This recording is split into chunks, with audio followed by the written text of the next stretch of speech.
Jesus, que continuas pela eternidade, o médico dos médicos, que cura a todos nós, caminheiros, nessa caminhada em busca da evolução que esperas, possam todos esses ouvintes sentirem o teu amor em diversas formas neste dia e neste momento, através da palavra, através da verdade do teu evangelho, todos tenham ouvido de ouvir e nesse ouvir compreendam, Mestre, o teu legado de puro amor.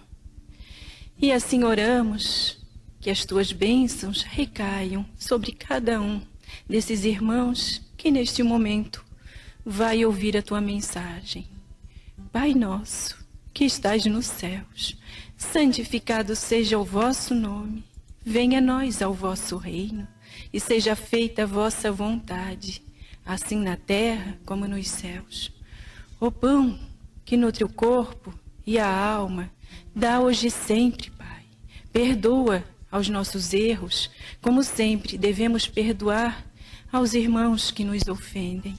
E não deixa, Pai, ninguém entregue as tentações, as más vibrações, para que possam compreender e sentir a tua proteção, guiando os passos rumo ao Pai. Que assim seja. Bom dia, queridos irmãos da Rádio Termal de Santo Amaro. Meu nome é Thaisa. Estamos hoje aqui no Momento Espírita, novamente, para mais uma reflexão. E nós escolhemos refletir um pouquinho sobre o egoísmo. O que nos diz o Evangelho sobre esse sentimento? E Emmanuel nos fala no capítulo 11, no item 11 do Evangelho segundo o Espiritismo, que o egoísmo é, pois, o alvo para o qual todos os verdadeiros crentes devem apontar suas armas, dirigir suas forças, sua coragem. Coragem por quê? Porque dela muito mais necessita cada um para vencer-se a si mesmo do que para vencer os outros. É um tema muito interessante, muito profundo para refletirmos, né? Então, nós vimos aqui no livro Roteiro Sistematizado para o Estudo do Evangelho segundo o Espiritismo, né? Então, temos bastante questões que vão fazer com que nós refletimos sobre o egoísmo. Então, ele nos diz assim: em que se apoia o egoísmo e por que ele impede o progresso da moral? O egoísmo tem como base o sentimento de interesse pessoal e ele impede que no coração do homem se desenvolvam outros sentimentos mais nobres, como a fraternidade, a caridade, entravando assim o progresso moral. Então, o homem egoísta ele é muitas vezes levado a ser pelo egoísmo dos outros, né? Se esses pensam apenas em si próprios, ele passa a ocupar-se consigo mais do que com os outros. Então ele se deixa influenciar, né? E por que é necessário a gente combater o egoísmo dentro de nós? Porque sendo ele uma negação da caridade e o causador de todas as misérias do mundo terreno, a felicidade dos homens só será possível quando nós conseguirmos eliminar o egoísmo do coração de cada um de nós. Então, o egoísmo é um alvo para o qual todos nós, crentes, devemos corrigir as nossas forças e a nossa coragem para combatê-lo. Então, por que é mais fácil vencer os outros do que a nós mesmos? Né? Então, corrigir os outros, criticar os outros, sempre é mais fácil do que se fizermos isso conosco. Então, por que isso é mais fácil fazer com os outros do que com nós? Porque para vencer aos outros, basta dar vazão aos instintos e à animalidade que ainda predomina em nós, para vencer a nós próprios.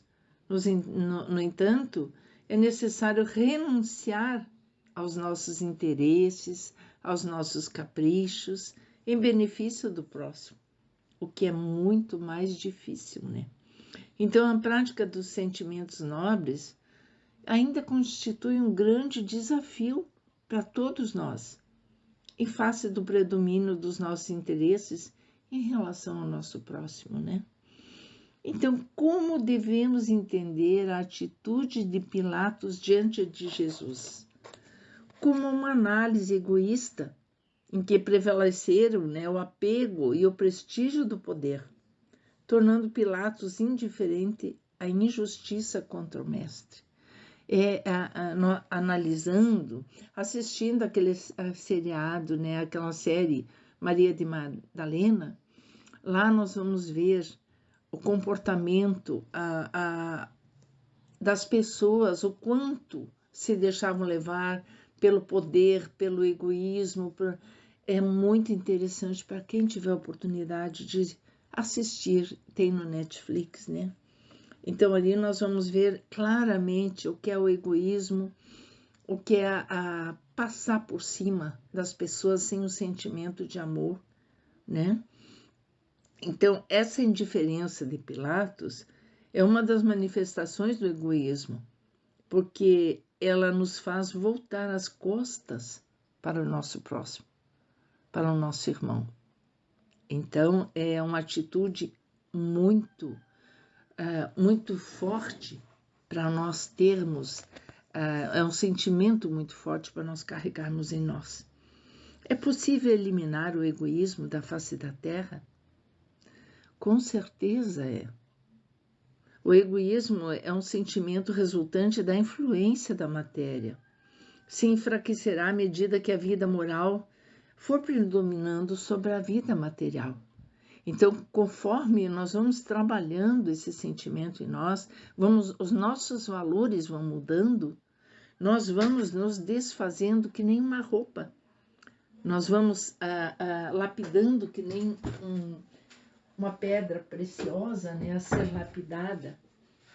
Então, é muito interessante nós fazermos essa avaliação. E o egoísmo, ele se assenta na importância que cada um atribui a si próprio.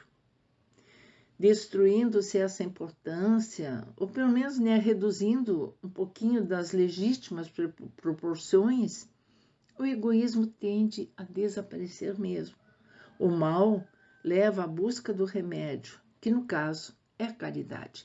Então, todo remédio para esses males, o egoísmo, a vaidade, são todos o trabalho da caridade, o trabalho em prol dos nossos irmãos, que talvez estejam em necessidade maiores que as nossas. A gente começa com pequenas atitudes e vai tomando gosto, vai tendo aquela sensação boa, aquele sentimento de fazer o bem, sem olhar a quem, de fazer o que Jesus fazia, fazer com amor todo o nosso gesto em prol do nosso irmão, feito com amor. Ele tem um peso muito grande para que a gente elimine o egoísmo do nosso coração. Então, como promovermos a destruição do egoísmo em nós? Começando, né, por dar o exemplo, como Jesus fez, Chico Xavier fez. Então, eles praticavam a caridade desinteressadamente, sem se importar com aqueles que nos tratam com ingratidão. Então, é não ficar se guardando mágoas, tudo que possa atrapalhar a nossa caminhada para a construção desse ser de bem. Então, isso vai tornar-nos, enfim, mais sensíveis às necessidades e sofrimentos alheios. Como agora nós tivemos a pandemia, se nós olharmos o quanto esse movimento, né, essa situação, o quanto mexeu com o ser humano, quantos movimentos de assistência, de ajuda, de preocupação com o nosso semelhante. Então, às vezes, um mal que vem para fazer uma transformação para um mundo melhor. Então, compreendendo o efeito danoso que o egoísmo tem em nós, nós iniciamos um processo de reforma íntima, colaborando eficazmente para a melhoria da humanidade, porque nós queremos um mundo melhor, nós queremos seres melhores habitando esse mundo. Então, é com esse trabalho, o trabalho de fazer o bem, sem olhar a quem, fazer aos outros o que a gente gostaria que ele fizesse por nós. E a ingratidão não será obstáculo à nossa boa ação? Não, pois devemos ser caridosos com todos, fazendo o bem indistintamente e deixar que Deus julgue os nossos atos. Nós temos que parar de querer nos tornarmos Deus, julgando, acusando, apontando. Então, é bem como eu falei antes, fazer ao outro o que gostaria que o outro fizesse para nós. Como agir para com o outro, como eu gostaria que o outro agisse para comigo. Então, o Cristo, ele não repelia aquele que o buscava, fosse quem fosse, né? Ele socorria, ele abraçava, ele estendia a mão. Então, assim, tanto a mulher adúltera como o criminoso, sem temer que a sua reputação sofresse com isso. Então, é o sentimento que Jesus, ele nunca fez distinção com ninguém. Quem se dirigia a ele era amparado, era assistido nas suas dificuldades. Ele nunca separou, né, as pessoas por grau de evolução, de poder, de nada. E isso que ainda é o que atrapalha o nosso progresso, esse sentimento.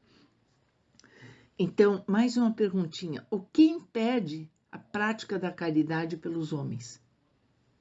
O egoísmo, né? Que enclausura as pessoas em si mesmas. Então, elas são privadas de se relacionar fraternalmente com o próximo. O egoísmo é a negação da caridade, como nós já falamos. Então, se não há caridade, né, não haverá descanso nem segurança para a sociedade humana. Então, o que é necessário para que a caridade seja melhor praticada por todos nós aqui na Terra? É necessário que nós nos amemos com um amor mútuo, pois só o amor torna os corações sensíveis ao sofrimento alheio. Então, quando nós trabalhamos o nosso interior, nós fizemos uma autoanálise, todos os dias perguntamos a nós mesmos o que eu preciso mudar, o que eu tenho que corrigir em mim. Isso não é vergonha, isso não é você ser verdadeiro com você mesmo, amoroso com você mesmo, é trabalhar essa pessoinha que Deus colocou no mundo, neste mundo, e trabalhar junto com o nosso próximo, com o nosso irmão que está próximo a nós, para nos tornarmos pessoas melhores. Se nós queremos conquistar a felicidade, queremos ter alegria no nosso coração, nós também precisamos levar isso ao nosso irmão que esteja em necessidade. O Cristo jamais se excusava. Ele não repelia aquele que buscasse, fosse quem fosse. Então, esse exemplo nós temos que seguir. Tá? Então, nos pergunta assim, de que forma podemos contribuir para implantar esse amor e, consequente, né, destruirmos esse egoísmo da face da terra, que hoje a gente vê muito em momentos de política, as pessoas se agredindo, lares sendo destruídos, amizades de anos, de vidas, familiares, as famílias em conflitos. Então, tudo isso, o que entra, é o maior sentimento do egoísmo, de olhar cada um para o seu umbigo, como a gente chama, né? Então, começando por dar o exemplo, como Jesus fez, né? Então, compreendendo o efeito que esse sentimento ruim nos faz. Então, a mesma coisa quando nós estamos no trânsito, como nós alguém pensa diferente de nós, alguém age diferente. Nós somos espíritos individuais e precisamos ter essa compreensão. Então, nós temos que ter respeito pelo pensamento e pelo momento do outro. Às vezes, nós cobramos das pessoas comportamentos que as pessoas não têm condições ainda de ter. Ou, talvez, né, elas estejam com outras dificuldades, não a mesma que nós. Então, nós precisamos fazer essa autoanálise constantemente. Então, a ingratidão, ela tem que ser abolida de nossos corações, né? Então, o que nos diz qual é o maior obstáculo, né, em nós? É os interesses que nós ainda temos, os caprichos, né? Então, a satisfação desses caprichos é aquilo que diga fazer nossas escolhas. É não nos deixarmos envolver pelos momentos. É cuidar, ser mais cuidadoso com as coisas que nos provocam sentimentos ruins. E nós temos aqui no livro Emoções que Curam, psicografado pelo Vanderlei Oliveira, né? Pela nossa irmã Hermance Dufour. E ela nos fala, né, sobre uma análise bem prudente sobre os problemas que mais estão influenciando a moral do egoísmo nas atitudes humanas, né? Que nós temos que fazer essa análise. Em todos os tempos, a raiz dos vícios pode ser explicada ao se estudar o comportamento egoísta. E o que o homem é capaz de fazer quando é escravo dos seus próprios interesses pessoais.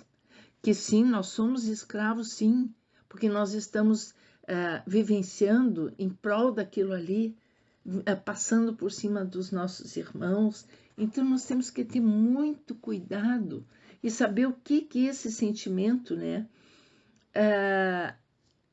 Para o progresso do espírito, né? Como ele desperta em nós a raiva, o medo, a tristeza, o orgulho. Então, eles sofrem mutações. Essa influência agressiva do egoísmo transformam essas emoções básicas e necessárias para o crescimento evolutivo em estados psíquicos e emotivos geradores de sofrimento para nós mesmos, né? A culpa, a raiva, o medo, a tristeza, o orgulho. Então, são tantos sentimentos. E nos diz também, a paixão está no excesso de que se acresceu a vontade, visto que o princípio que lhe dá origem foi posto no homem para o bem, tanto que as paixões podem levá-lo a realizações de grandes coisas. Agora, o abuso que delas se faz é que causa o mal. Então, nós precisamos, por esse motivo, estudar esse sentimento egoístico, compreender suas manifestações, que elas são sutis na nossa vida interior, examinar os comportamentos mais prováveis na órbita de suas manifestações e meditar sobre a importância de usá-lo em favor da nossa libertação. Então, torna-se uma tarefa inadiável do servidor de Jesus, motivado pelos ideais de espiritualização e honestamente disposto a edificar uma reforma íntima autêntica, né? Curar o egoísmo é aprender a criar uma harmonia interior entre a gritaria do ego e os chamados da consciência. É ter coragem de olhar para a nossa personalidade orgulhosa e interesseira, vaidosa e repleta de melindres, e dar-lhes a direção divina e rica de amor. É reorientar nossos sentimentos para o alto amor. Meus irmãos, o quanto nós temos tanto material para poder estudar, entender e trabalhar, né? Então, a irmã se nos diz assim também, a esperança que alimenta o nosso ideal de servir e amar é a de que o os apontamentos desta obra que eu citei a vocês, que é Emoções que Curam, possam cooperar de alguma forma, né, com tratamentos da nossa enfermidade da alma. O Evangelho está tudo ali à nossa disposição para nós entendermos, estudarmos. Nós precisamos estudá-lo para vivenciar as situações. Então, Emmanuel nos fala, ele refere-se à coragem, como ele destaca, o egoísmo é, pois, o alvo para o qual todos os verdadeiros crentes, né, como ele citou, devem apontar as suas armas e dirigir as suas forças e sua coragem. Então, é um trabalho constante que nós temos que fazer. Procurem, quem tiver oportunidade, tem na Casa Espírita o Evangelho segundo o Espiritismo, que foi codificado por Kardec, com explicações das passagens da Bíblia, onde vão nos esclarecer tanta coisa. Então, Irmã-se nos diz que Deus, em sua infinita bondade e amor, nos abençoe a todos com muita alegria e paz na alma. Então, que Deus abençoe a todos, que esse texto possa ser uma reflexão para todos nós, que nos auxilie na nossa caminhada. Gratidão imensa, irmãos queridos. Agradeço muito a Casa Espírita Francisco de Assis, que nos dá essa oportunidade de participar, de poder estudar e aprender um pouquinho mais. Então, convido a todos também que quem puder possa ir até casa, participar das palestras, assistir às palestras, lives que temos seguido. E que Deus abençoe a todos nós. Que assim seja. Graças a Deus e a Jesus. Então, meus irmãos, chegou o momento de fechar os olhos, de olhar-nos interiormente, de vermos quem somos realmente, espíritos eternos. E somos necessitados desse Mestre Jesus. Como diz a música, precisamos nos renovar. Elevemos os pensamentos, meus irmãos, a Jesus, rogando, Jesus, permita que nesse momento as bênçãos do mais alto, os medicamentos do laboratório divino, possam adentrar ao lar desse irmão que nos escuta. Tu sabes, Senhor, onde está a sua dor, seja no físico, seja na alma. Que ele possa sentir o bálsamo caindo sobre ele, envolvendo, aliviando, acalmando, curando. Jesus amado, que essas bênçãos estejam junto aos seus familiares, aos amigos, aos entes queridos, aos amores. Que todos que estejam no pensamento desses irmãos sejam abençoados. E te pedimos, Jesus, que essa luz se expanda sobre esse planeta. Vá aos hospitais terrenos, aos hospitais do astral. Vá ao encontro do irmão que sofre, do irmão que está em seu lar também com medo, em pânico, que está com a fé diminuída. Te pedimos, Jesus, que essa fé aumente, que ele confie nesse Pai Criador, que nos disse, Jesus, que não cai um fio de cabelo sem que seja da vontade dele. E que no mundo teremos que sofrer Mas eu venci o mundo, disse Jesus, e também vencerás. Que nós possamos nos resignar diante da vontade divina, dos desígnios desse Pai, e recebermos a força, a coragem, a esperança, a sabedoria necessária para continuarmos os nossos passos terrenos com muita força, com muita luz. Pai nosso que estais no céu, santificado seja o vosso nome. Venha a nós o vosso reino e seja feita a vossa vontade, assim na terra como no céu. O pão nosso de cada dia nos dai hoje. Perdoai, Senhor, as nossas dívidas, assim como perdoamos aos nossos devedores. E não nos deixeis cair em tentações, mas livrai-nos a todos do mal, Jesus, agora e sempre. Que assim seja. Graças a Deus e graças a Jesus.